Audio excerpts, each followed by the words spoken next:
Kami mau memuji dalam segala keadaan, sebab Engkau Tuhan yang baik. Pada setiap kami ada rencana yang indah, yang tidak pernah gagal. Karena itu Tuhan, pagi hari ini kami bersama-sama mau mendengar apa yang Tuhan ingin sampaikan bagi kami. Nyatakan kebenaran-Mu dengan sebebas-bebasnya, bahwa kami dalam kehendak dan rencana-Mu.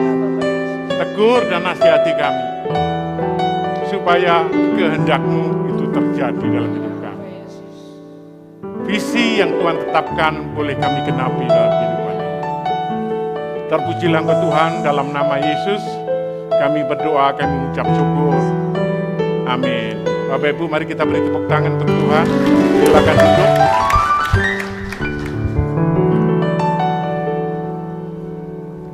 Saya percaya bahwa di dalam kehidupan ini Bapak Ibu tidak ada yang kebetulan.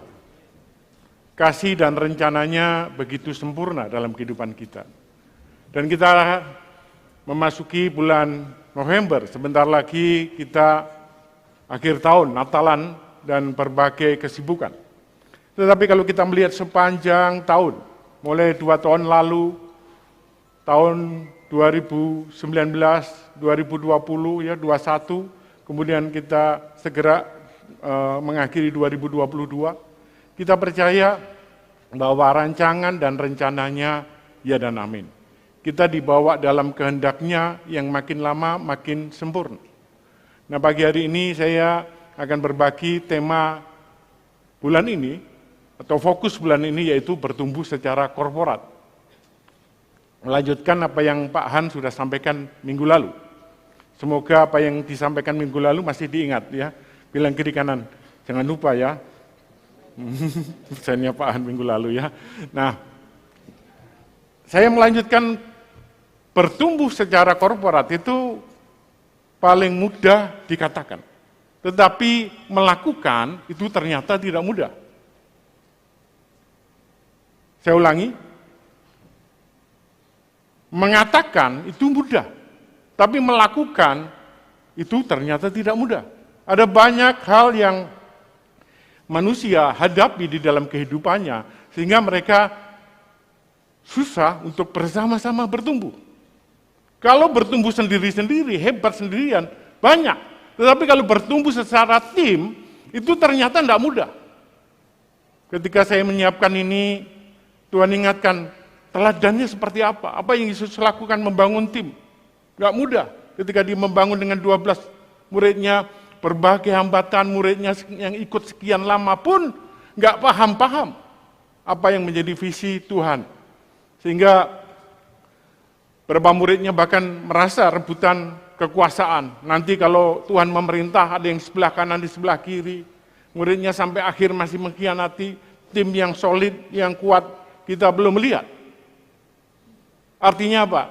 Ini tidak mudah, tetapi sekarang kita ada Roh Kudus yang menolong kita, sehingga kita semua akan bisa mendapat kekuatan, ya, mendapat pertolongan, sehingga secara korporat kita bisa bertumbuh bersama-sama.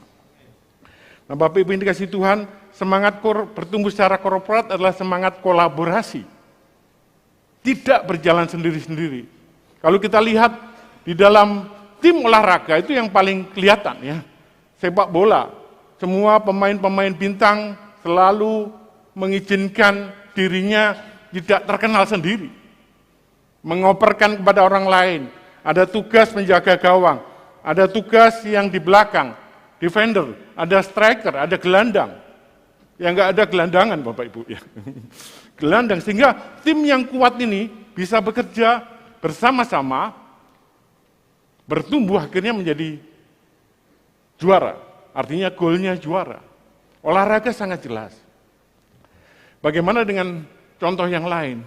Kita mulai melihat atau kita membaca dan mendengar tentang Genghis Khan ya, seorang yang pernah bahkan mengirim pasukan ke Indonesia, punya pasukan gerak cepat yang luar biasa. Jadi pasukannya kalau zaman sekarang mungkin kayak ya infanteri ya, atau kavaleri yang cepat bergerak, pasukan berkuda. Dan bukan hanya sendiri, tetapi ratusan ribu. Coba bayangkan menyebu sebuah daerah dengan bawa pasukan ratusan ribu, makanannya seperti apa? perbekalannya seperti apa, semua didesain sehingga orang ini bisa mengalahkan dengan cepat, bahkan seluruh Asia yang menghampir kekuasaannya mendekati Alexander Agung. Kalau di Eropa kita dengar Napoleon, kuat. Di Indonesia ada Panglima Sudirman, ya dengan keterbatasan peralatan, keterbatasan manusia, tapi dengan strategi berhasil memenangkan peperangan. Nah itulah sebuah tujuan goal korporat. Nah bagaimana dengan gereja kita yang kita punya visi tahun depan, bagaimana kita bisa mencapai bersama-sama. Kita bergerak bersama-sama ke arah itu, sehingga tidak ada satupun yang ditinggalkan. Sehingga kita mencontoh apa yang para orang-orang besar ini, pahlawan-pahlawan yang sejarah tulis, sehingga kita bisa membawa seluruh tim kepada kehendak dan rencana Tuhan. Tentu ini tidak mudah sekali lagi, tetapi kita percaya bahwa pertolongan Tuhan Yesus melalui Roh Kudus-Nya kita semua akan bisa. Mari kita beri tepuk tangan untuk Tuhan ya. Bilang kiri kanan, kita akan bisa oleh pertolongan Tuhan ya. Nah, Bapak Ibu, karena kalau kita tidak mengerti ini, banyak sekali energi kita, kekuatan kita itu hilang karena tidak sinkronnya sebuah kolaborasi.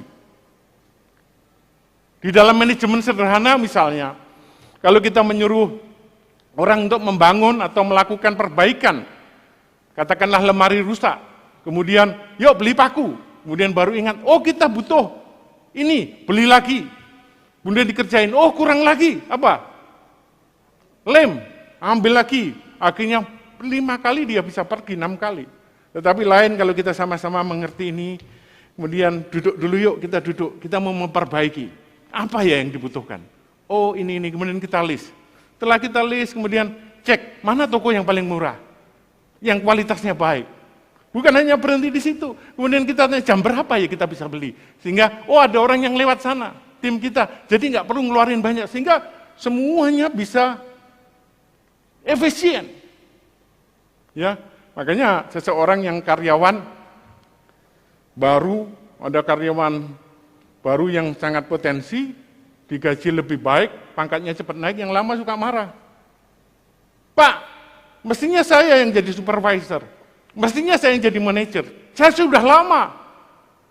Saya sudah melakukan banyak, saya setia sama Bapak.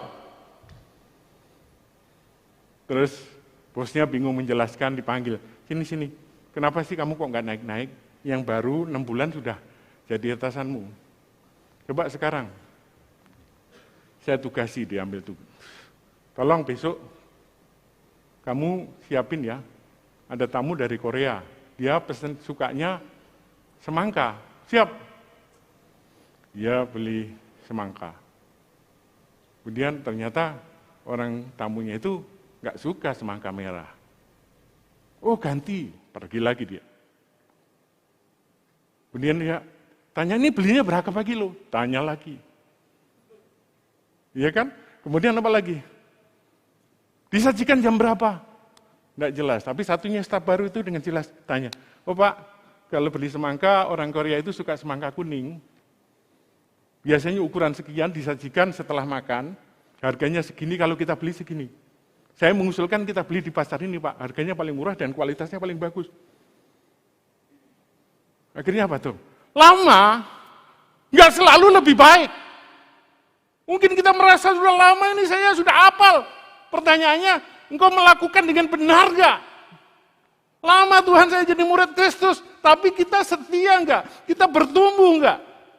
Engkau bertumbuh sendiri atau bertumbuh bersama-sama di dalam sebuah komunitas. Karena Tuhan tidak mengajarin kita untuk hebat sendiri. Firman Tuhan selalu mengajari kepada kita, hendaklah engkau menganggap yang lain lebih utama. Kita bisa bergerak jauh memang sendiri, lakukan semua sendiri, tapi begitu sampai puncak, engkau akan kesepian. Kenapa? Engkau enggak mempersiapkan tim. Bergerak cepat semua bisa. Tidak heran, kita akan lihat orang-orang seperti ini. Tetapi kalau dia membentuk tim dulu, kemudian bagi nilai, bagi visi, kemudian yuk bergerak bersama-sama. Ketika kita ada di tempat, kita bisa menikmati fellowship.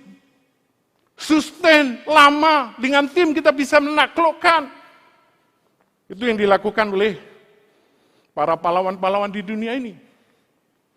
Tapi kita kembali ke Alkitab, firman Tuhan di dalam Pengkhotbah 4 ayat 12 mengatakan, dan bila mana seorang dapat dikalahkan, dua orang akan dapat bertahan. Tali 3 lembar tak mudah diputuskan. Artinya kita butuh bertumbuh bersama, Bapak Ibu. Kita butuh bersama-sama ada tim. Maka seluruh fokus tahun depan, kita udah tentukan. Kita berharap, para pemimpin berharap semua bergerak tidak sendiri-sendiri, tapi di dalam komunitas. Bilang kata kuncinya komunitas. Kita mungkin komunitas-komunitas itu kemudian terkoneksi ketika apa? Ketika kita sama-sama mengingat Matius 8 ayat 20. Serigala punya liang, burung punya sarang, tapi anak manusia tidak punya tempat untuk meletakkan kepalanya. Poinnya apa? Yesus sedih melihat hari-hari ini semua maunya dipimpin dirinya sendiri. Dia nggak ada tempat meletakkan kepalanya, artinya apa? Banyak pribadi, banyak keluarga, banyak organisasi dipimpin oleh ambisinya sendiri. Hidupnya dipimpin oleh keinginan sendiri. Keluarga dipimpin oleh keinginan sendiri. Dia lupa bahwa Yesus adalah kepala dari segala sesuatu. Katakan amin. Maka kebenaran yang sesungguhnya adalah kita mesti setiap sebelum mengambil keputusan apapun, datang sama Tuhan, jadikan dia kepala. Tuhan, Engkau yang memutuskan hidupku. Engkau tahu yang terbaik. Menurut aku memang saya bisa memilih ini, pertimbangan ini. Tapi Tuhan, Engkau boleh intervensi dalam hidupku. Kalau ternyata keinginanku, ambisiku, semuanya membuat aku sombong dan menghancurkan hidupku sendiri, Tuhan intervensi. Aku mau taat kepadamu, sekalipun dagingku memilih pilihanku sendiri. Tapi rohku, aku mau taat kepada roh dan kebenaran. Katakan amin. Nah ini Bapak Ibu, kalau kita mau bersama-sama pergi menikmati ya. Kemarin Pak Han cerita habis survei tempat sama Pak Tepi dan kawan-kawannya. Wah tempatnya indah. Saya bilang, kalau kita pergi sendiri gak enak.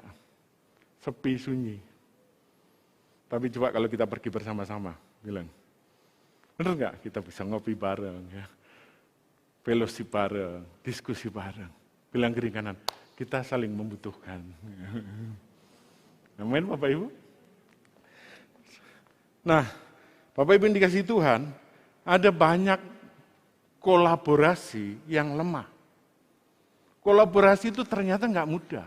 Kita punya ego, punya keinginan, punya harapan yang kadang-kadang berbeda dengan keinginan orang lain. Kita waktu retreat bersama Pak Han beberapa waktu yang lalu diuji ya. Kalau kita sama-sama, poinnya cuma 1. Semua dapat 1, ada 10 grup. Tetapi kalau ada yang berbeda sendiri, maka yang berbeda dapat poin 4. Yang lain minus. Mereka janjian, 10 grup janjian. Begitu diangkat, ada 1 grup yang mengkhianati. Dia dapat poin 4. Karena keinginan mendapatkan poin lebih tinggi dari yang lain negatif.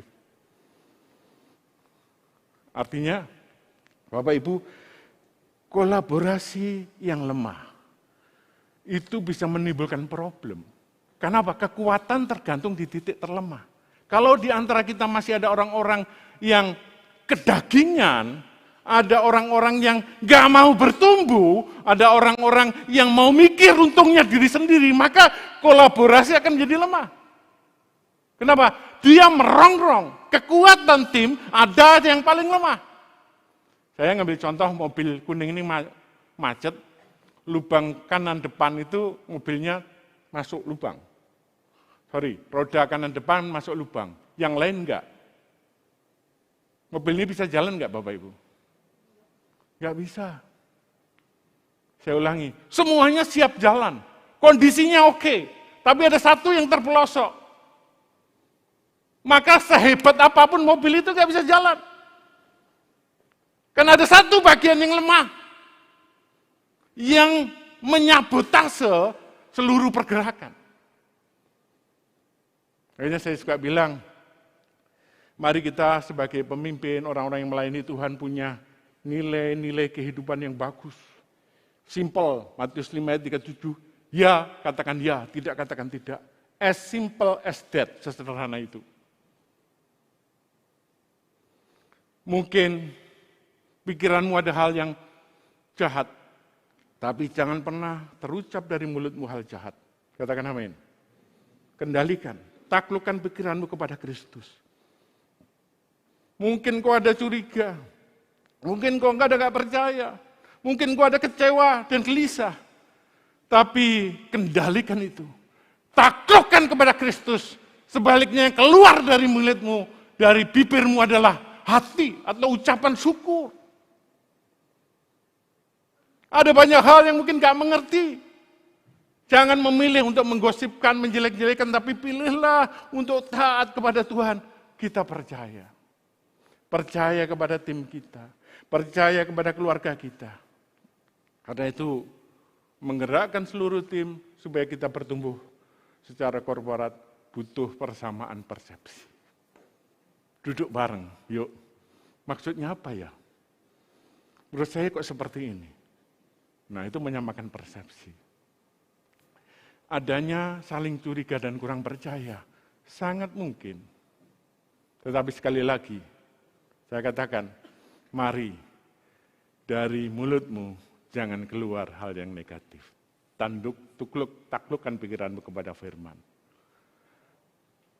Berkata yang baik atau diam. Ulangi, tirukan kata-kata saya. Saya berkata yang baik atau diam. Wow, keren itu.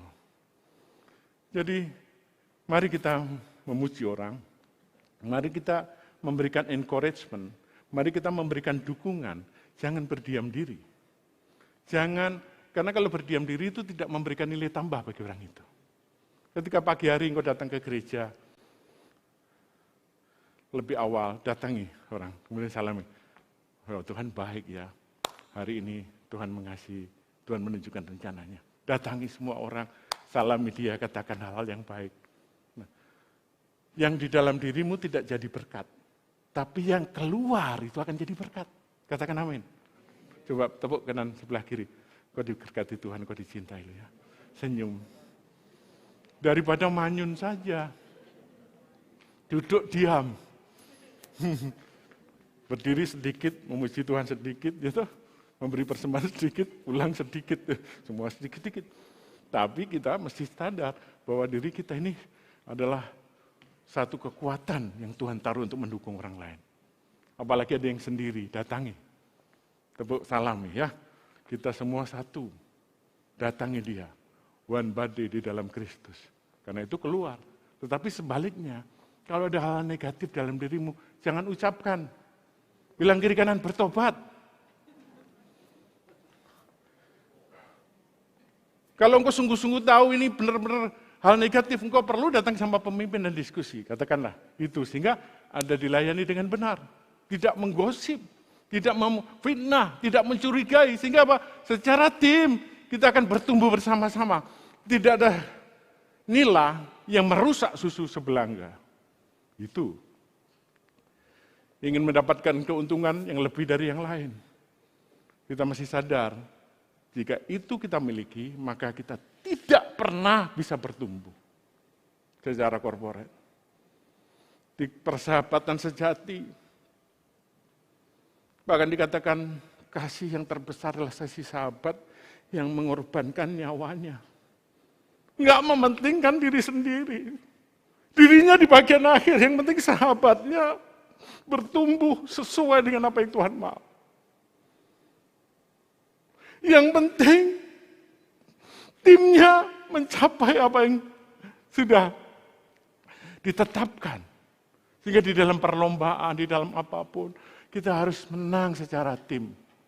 Menang secara individu mungkin lebih mudah. Secara tim artinya ada yang merendahkan diri, ada yang mempersiapkan sesuatu, harus ada yang dipakai menjadi alat untuk mencapai tujuan itu. Jadi Bapak Ibu, hidup ini singkat.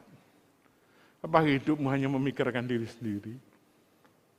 Engkau merasa nyaman ya dengan hidupmu, kau sekolah tinggi, kemudian engkau bekerja, menikah, selesai, atau engkau mau menjadi apa yang Tuhan mau? Berbagi hidup dengan orang lain, membawa satu tim, mencapai tujuan. Dan kalau ini bersama-sama, semua dipimpin oleh kepala yang sama, yaitu Tuhan Yesus, maka semuanya akan terkoneksi. Kita begitu mudah terkoneksi. Dengan tubuh Kristus yang lain kita begitu mudah terkoneksi karena kepalanya adalah sama. Bapak Ibu, saya mengambil contoh di dalam Hakim-Hakim pasal 6. Yaitu kisah Gideon. Ya, kisah Gideon ini saya ambil karena saya suka Gideon ya. Gideon itu berasal dari suku Manase, yang paling kecil ya. Kebetulan nama saya Manase. Tahu namanya Manase artinya apa? Ada yang tahu ya Manase? Ya nggak apa-apa, bukan nama Bapak Ibu, jadi nggak tahu ya. Yang tahu saya bahwa Manase itu artinya melupakan penderitaannya, melupakan kesakitannya. Nah, Manase saudaranya Efraim. Nah Bapak Ibu, saya juga melupakan yang lalu dan mengarahkan mata saya kepada Kristus ya. Penderitaan saya terlalu banyak, masa kecil saya nggak ingat itu. Kalau ditanya, kamu pernah menderita nggak? Saya nggak ingat gitu kan. Yang saya ingat Tuhan baik, katakan amin. Saya pernah dikhianati, saya nggak ingat itu. Yang ingat saya punya sahabat yang baik, katakan amin. Nah itu Manase. Nah pada waktu Gideon bangsa Israel di dalam Hakim-Hakim 6, bangsa Israel itu sedang dijajah selama 7 tahun oleh Midian dan juga bangsa-bangsa lain. Jadi setiap mereka bangsa Israel mau panen, tentara Midian dan tentara lain itu dan sekutunya itu masuk itu mengambil semua hasil panen dan bukan hanya mengambil semua hasil panen, tetapi apa? Merusak tanah itu. Dan orang Israel karena menyembah Baal, mereka diizinkan Tuhan. Kemudian di dalam penderitaan itu mereka berseru, Tuhan tolonglah, dan seruan nangisan mereka didengar Tuhan. Kemudian Tuhan mengirim malaikatnya mendatangi seorang pemuda yang sedang lari sembunyi di dalam pengirikan anggur. Pemuda itu bernama Gideon, dan malaikat Tuhan mengatakan, ya, di dalam Hakim-Hakim 6 bagi Bapak Ibu yang dikasih itu. Saya buka dulu Hakim-Hakim 6 ya.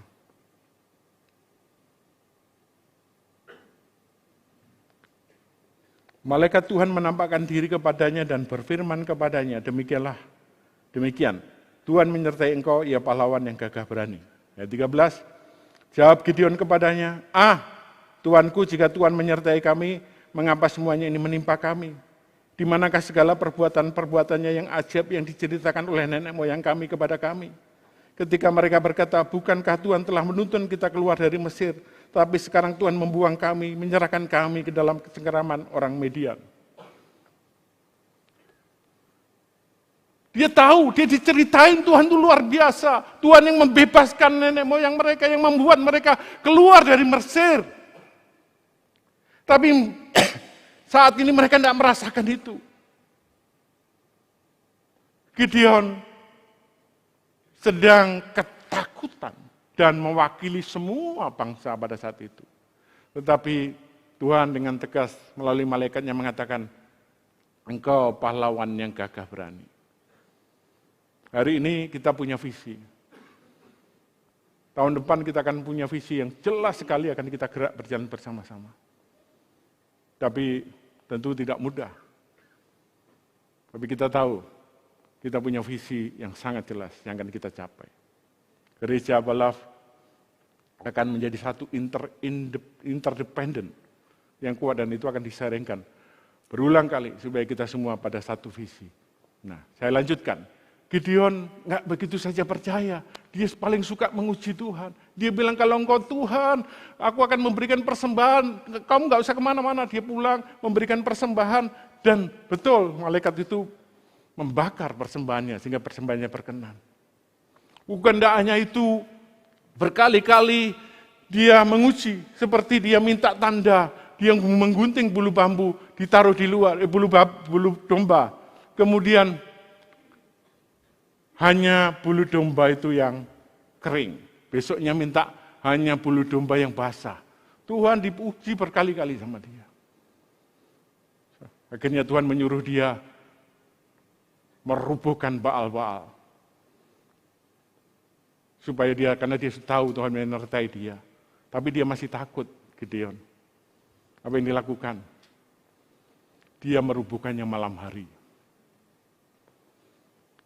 Gideon merubuhkan Baal-Baal itu malam hari, Bapak Ibu.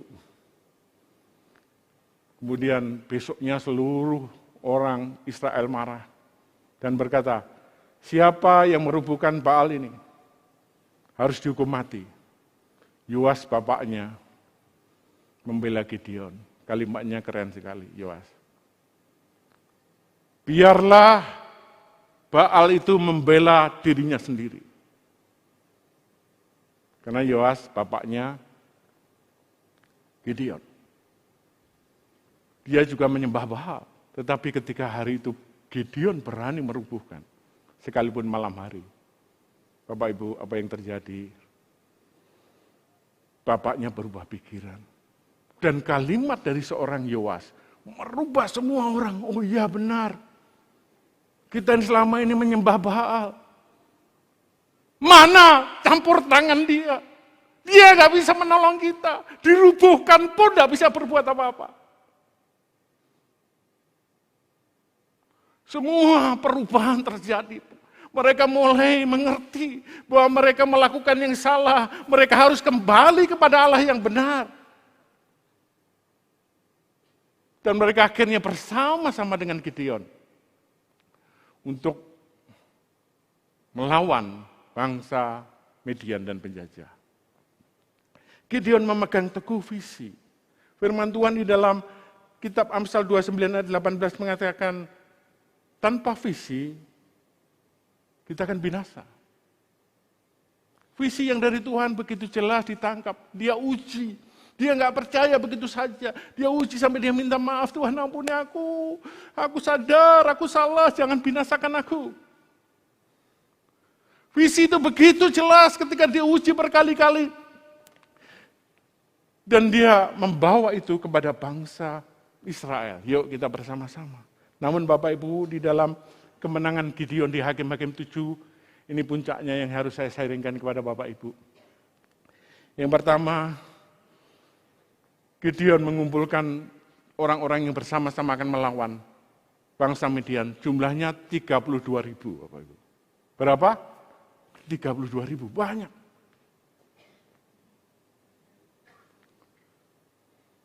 Bangsa Midian lebih banyak, ratusan ribu.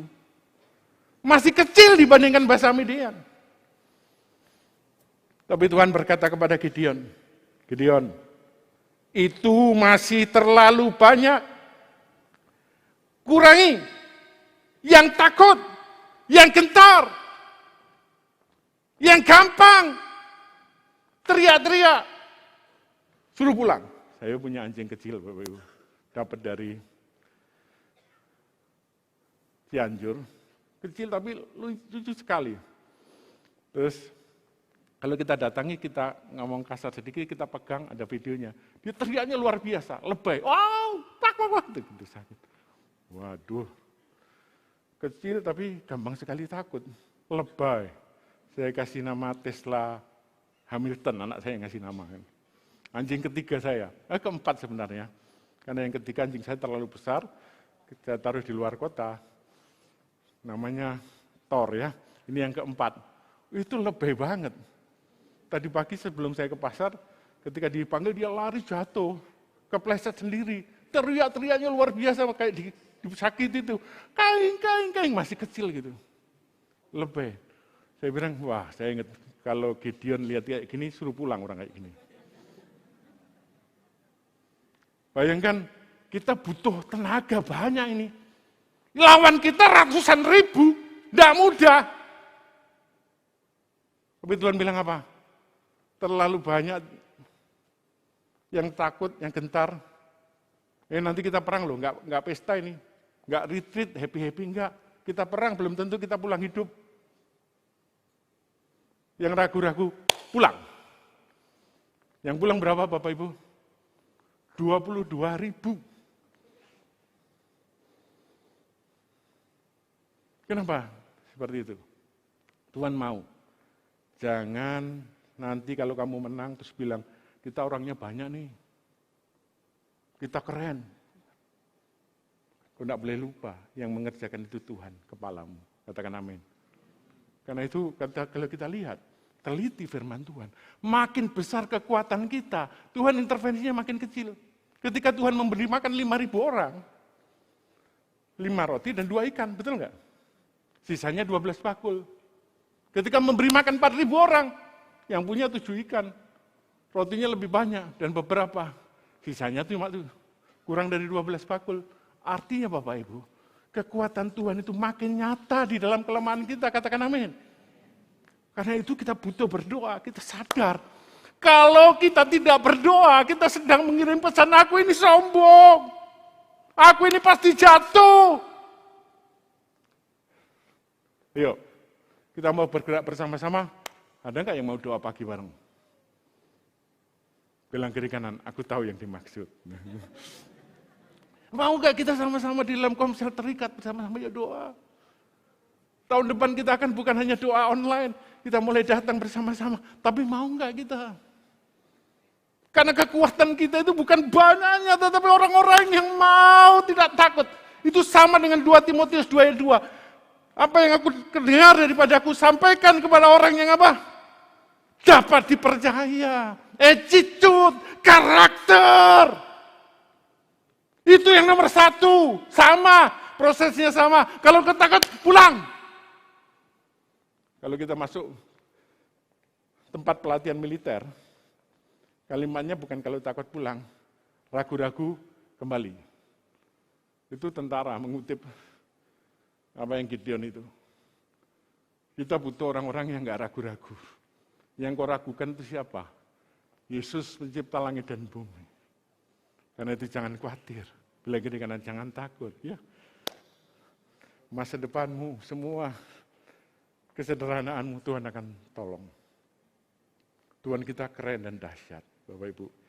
Yang kedua, apa yang Tuhan ajarkan? Akhirnya tinggal 10.000. Kemudian di dalam ayat 5 dan 6, Tuhan katakan apa? 10.000 terlalu banyak. Gideon mesti ngomong gini, ini sudah berani-berani loh Tuhan. Tuhan bilang, no. Aku yang akan menyaring. Suruh mereka minum di sungai. Ada yang minum seperti anjing langsung menjilat, ada yang pakai tangan diambil dulu. Singkat cerita, terpilihnya 300. Bapak Ibu, di dalam kita bertumbuh secara korporat, bukan jumlah yang banyak yang penting, bukan itu saja. Pertama adalah attitude, 2 Timotius 2:2. Yang kedua apa? Cakap, punya skill. Bilang kiri kanan, punya skill. Skill mengajar, skill meneruskan. Di komsel, ketemu orang diajari, engkau butuh Tuhan. Waktunya sudah dekat, hiduplah yang benar. Butuh sebuah pengetahuan dan skill, karena itu kita diperlengkapi dengan doktrin, diperlengkapi dengan berbagai hal yang baik sepanjang tahun. Supaya apa? Supaya dengan skill itu kita melangkah. Tuhan menyaring sendiri. 10.000 ya pasti ada gunanya. Oh ini nahan dari sana di utara pakai teori supit urang, mengalahkan pakai strategi apa untuk mengalahkan 100.000. Tapi Tuhan bilang, aku tidak butuh banyak. Aku butuh orang yang punya skill yang bisa dipakai Tuhan. Katakan amin. Engkau mau? Ya. Tapi tidak berhenti di situ. Bertumbuh secara korporat harus punya skill. Skill untuk bicara. Skill untuk meng-coach. Karena itu saya harus mengatakan ini berulang kali. Gereja, abalah, bukan gereja yang berkata seperti ini. Ini para penetua, para pijar, para pemimpin akan melayani. Doakan kami, utus kami, berkati kami akan berjuang di garis depan. Tidak, saya ulangi. Tapi Love, gereja kita akan berkata, yuk, saya akan melatih Bapak Ibu, meng-coach Bapak Ibu, kita melayani bersama-sama. Kita menjaga bersama-sama. Kita adalah pelayan Tuhan sama-sama. Kita adalah hamba-hambanya. Bukan hanya terbatas. Karena tidak ada hamba selain hamba Tuhan. Kecuali mau disebut hamba setan. Kita hanya hambanya Tuhan. Karena itu kita kembali kepada visi gereja kita. Menjadi murid Kristus melalui komunitas sejati yang memancarkan gerakan Bapa Surgawi untuk menghadirkan kerajaan Allah di dalam setiap bidang kehidupan. Kita dilatih, Pak Han, Pak Sian, para penetua, para pemimpin di sini, semua adalah coach-coach kehidupan. Mereka mengalami kemenangan. Mereka mengimpartasikan, yuk menjangkau bareng, yuk mengutus bareng, dimanapun kita berada. Kita adalah membawa hati Bapa, membawa kasih Bapa. Pak, saya belum menang, enggak apa-apa. Sini masuk. Kita latih lagi ya. Teman saya di Komsel bilang, Love itu kayak bengkel yang rusak-rusak, masuk sini, keluar sudah turun mesin ya. Jadi lebih baik. Karena itu di mana saja, di SPK di mana yang problem-problem datang ke tempat ini ya. Yang enggak punya problem datang ke tempat ini gimana? Ya boleh dong, makin memperlengkapi. Ayo, kita semua membawa kebenaran ini ya. Bilang ke dia kanan, kamu adalah coach-coach kehidupan. Iya, gitu ya, paham ya. Nanti kita bergerak secara tim, bareng-bareng nih. Yuk, ke kanan, semua ke kanan, kita menjangkau. Tahun depan kita pergi keluar, kita memuridkan orang, ketemu, tiba-tiba pergerakan terjadi. Kenapa? Kita punya satu yang jelas, visinya jelas. Kemudian apa? Kita punya yang disebut dengan attitude yang karakter Kristus. Yang ketiga, kita harus diperlengkapi dengan skill. Dengan demikian, maka gereja kita, setiap kita adalah hamba Tuhan. Dimanapun Bapak Ibu, saya di kantor, jadilah karyawan yang baik. Engkau bisnis, jadilah pembisnis yang cinta Tuhan. Bawa Injil kerajaan Allah di sana. Dimanapun. Bilang kiri kanan, kau sedang diutus loh ya. Dan gereja mempersiapkan coach-coach terbaik. Pelatih-pelatih terbaik. Supaya apa? Pelatih-pelatih yang takut akan Tuhan, supaya kita bisa menjangkau bersama-sama. Bapak Ibu dikasih Tuhan, boleh ganti musik, boleh kembali. Bertumbuh secara korporat Bapak Ibu, ada 6 kesimpulan. Yang pertama, mari kita punya visi dan menghidupi visi itu. Yang kedua, mari kita hidup dalam ketaatan kepada Tuhan.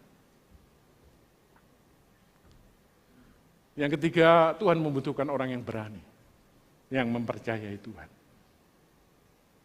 Percaya gak masa depan Bapak Ibu di tangan Tuhan? Tahun depan semua boleh bilang dunia ini gelap. Tapi mulai Bang Darwin, ya, jangan takut, terang terbit atasmu. Tuhan kita lebih besar dari resesi. Katakan amin. Tuhan lebih besar dan lebih dahsyat. Mari kita berani menghadapi kesulitan ini. Kita memilih menghadapi dan tidak lari. Tuhan sendirilah yang menyeleksi bagi kita. Menurut di dalam Gideon, di dalam hakim-hakim, Tuhan memilih orangnya sendiri dan Bapak Ibu sudah dipilih. Memiliki karakter yang baik dan skill tetap sama. Attitude-nya baik, kemudian siap dilatih. Yang terakhir, investasikan hidup kita pada orang yang tepat, Bapak Ibu. Saya di komunitas suka nasihati pria-pria. Seringkali orang konseling, ya, di luar sana teman saya konseling, Pak, saya kok nggak bahagia ya rumah tangga saya. Terus saya bilang, you have a big problem. Kenapa? Kamu nggak mencintai istrimu, nggak mengasihi istrimu. Kamu maunya konseling didengar terus, tapi engkau nggak mau taat sama firman Tuhan yang mengatakan, hei suami kasihlah istri. Saya ngomong terus terang ya, saya nggak tertarik mengkonselingi seperti ini. Kecuali engkau taat sama firman.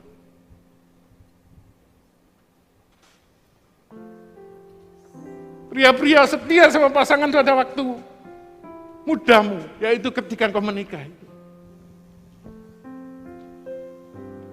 Ada lagi berkata, Pak, saya ingin dibina Pak, supaya kehidupan saya lebih baik. Mau taat firman. Iya Pak, saya coba. Saya ngajari prinsip-prinsip hidup sederhana, jangan boros, jangan berhutang. Masih dilakukan. Dengar baik-baik, kamu nggak mau siap dibentuk. Taat bukan kepada saya, taat kepada kebenaran firman. Bergerak secara korporat semuanya taat. Kita tidak bisa mengatakan kamu harus taat, tapi kita tidak taat. Engkau mau konseling tapi milih jalanmu sendiri.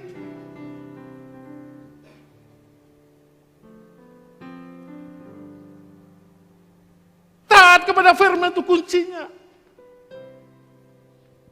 Mungkin kita nggak populer, nggak terkenal, nggak ada masalah. Yang meninggikan kita itu Tuhan. Tapi taat sama firman.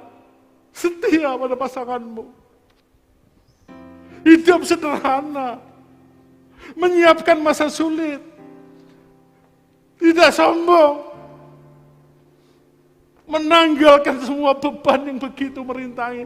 Fokus Bapak Ibu. Kita hanya bisa bertumbuh kalau kita taat sama firman.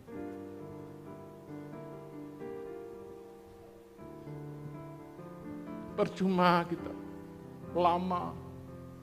Saya sudah senior Pak, saya sudah lama sowot. Mau nggak taat? Itu kan berapa lama, tapi ketika engkau dengar taat. Karena siapa mengasihi Tuhan, dia taat akan firman Tuhan. Dia taat akan hukum-hukum. Dia mengasihi karena rasa cinta, bukan karena dilihat orang. Mari kita tundukkan kepala kita.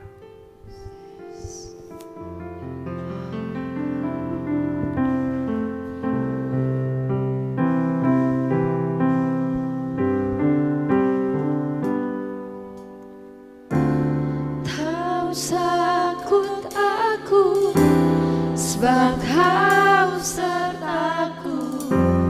Tak usah aku bimbang, Kau di dalam. Tak usah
datang setiap Bapak Ibu hari ini mendengar firman Tuhan. Dan Tuhan menaruh perkataannya di dalam hatimu. Tuhan berkata yang sama kepada setiap kita melalui kebenaran firman Tuhan. Bahwa engkau dikasihi, engkau dicintai, engkau adalah pahlawan Allah yang gagah berani. Engkau bukan orang biasa-biasa saja. Tapi engkau adalah biji mata Tuhan. Urapan, kasih dan anugerah dilimpahkan kepadamu. Kalau engkau berkata, Tuhan, ini aku. Aku adalah pahlawanmu yang siap kau latih, kau bentuk. Yang siap berjalan bersama-sama dalam satu visi. Yang mau memiliki karakter ilahi. Dan mau dilatih supaya kami punya skill. Sehingga rencana Tuhan atas rumah tangga, komsel dan gerejamu boleh terjadi.